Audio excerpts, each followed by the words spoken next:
guys, it's God Bars here, the self proclaimed hip hop historian, and this is the 237th episode of my series where I grab a vinyl from my collection, talk about why I love it, what influence it has, and what its place is in the grand scheme of hip hop. So, this is definitely one of the slightly less known picks that I had for this set, at least when compared to most of the other classics I pulled. But I felt the need to do this one because it not only stands as a landmark for West Coast underground hip hop, but it's also a dense, high quality release that's aged extremely well. In the always expanding world of underground hip hop, there's very few, if any, names that contributed to the culture throughout the 90s and 2000s as Peanut Butter Wolf. It's hard to know where to even start with this dude. He's one of those multi-hyphenates who embodies so many different roles that I'm really not even too sure what he himself would consider his main title between DJ, artist, producer, and label head, just to name a few. Born and raised in San Jose, Peanut Butter Wolf first really started to make a name for himself through his work with MC Charisma, at least until that musical relationship between good friends would tragically be cut short due to Charisma's murder at the end of 1993. At that point, PB Wolf decided to put his dreams of being an artist on the sidelines and went on to found Stone's Throw Records and work on his role as an executive who signed and managed other up and coming Cali rappers, DJs, and producers. Not only did this dude help get Madlib connected with MF Doom, so they could create what's arguably the GOAT of hip hop collaborations, but Stone's Throw was also the label that Jay Dilla spent a good amount of time on, and it's where he would release his magnum opus Donuts, as well as numerous other classic Dilla projects. Even though Peanut Butter Wolf has put out a number of compilations and beat tapes throughout his career, 1999's My Vinyl Weighs a Ton here is, to my knowledge, the only full length studio LP he has to his name, outside of the Big Shots album with Charisma, which was recorded from 1991 to 1993, but didn't end up getting a proper release until 2003, nearly a decade after the MC's passing. Since Peanut Butter isn't a rapper himself, this project is more about displaying his chops as a DJ and beatmaker. But if you thought that meant My Vinyl Weighs a Ton is an instrumental album that doesn't feature any rapping, you'd be sorely mistaken. It's sort of in the same vein as Lyricist Lounge, but that's more the kind of compilation you'd see applied to a hip hop soundtrack. While this LP could be compared to releases like Prince Paul's Prince Among Thieves or DJ Muggs' Soul Assassins series, where one producer is acting as the mastermind, so to speak, and then enlists a number of other artists to help his vision come to fruition.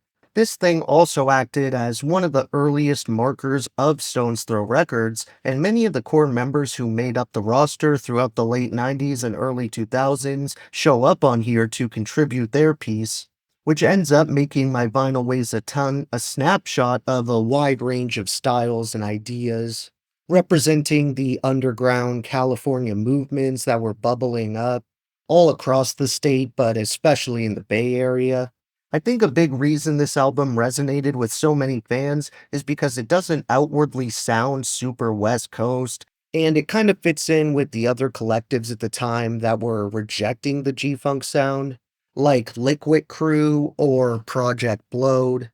I also wanted to give a quick shout out to one act that was related to this label, the duo Cali Agents, which was a two-man team comprised of Planet Asia and Roscoe, who don't show up on this LP together, but they do make some separate guest appearances on different tracks. It's definitely a highlight on the record every time either one of those insanely underrated MCs pops up.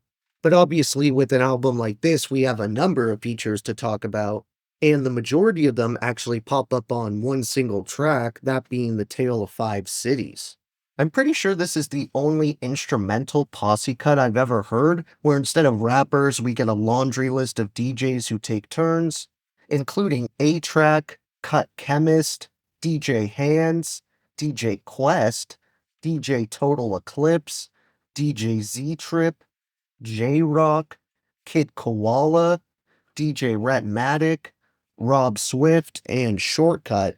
The rest of the guest appearances outside of the couple I discussed earlier are made up of Grand the Viz, Funkaho, DJ Design, Kazi, Charisma, Pablo, Zest, DJ Babu, and Loot Pack.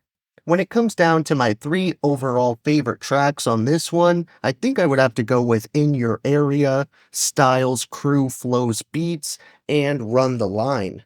Then for my honorable mentions that didn't quite make the top, I still want to shout out tracks like Hold Up, Rock Unorthodox, Necromancing, Keep on Rockin' It, Breaks 'Em Down, Definition of Ill, Mobbin', Competition Gets None, and Interruptions.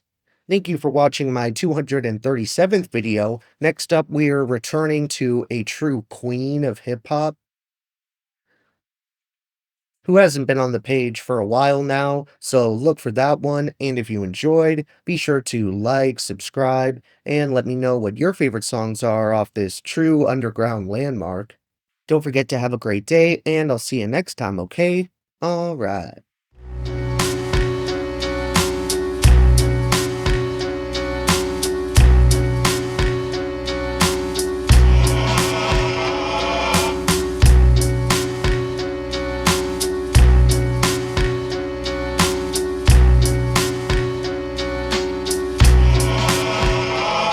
Look, the key to my soul is locked in the cage it opens. The framework was made from my own rib cue. What came first, the crack or the crack lighter? Whichever one the first fiend used to bring back fire.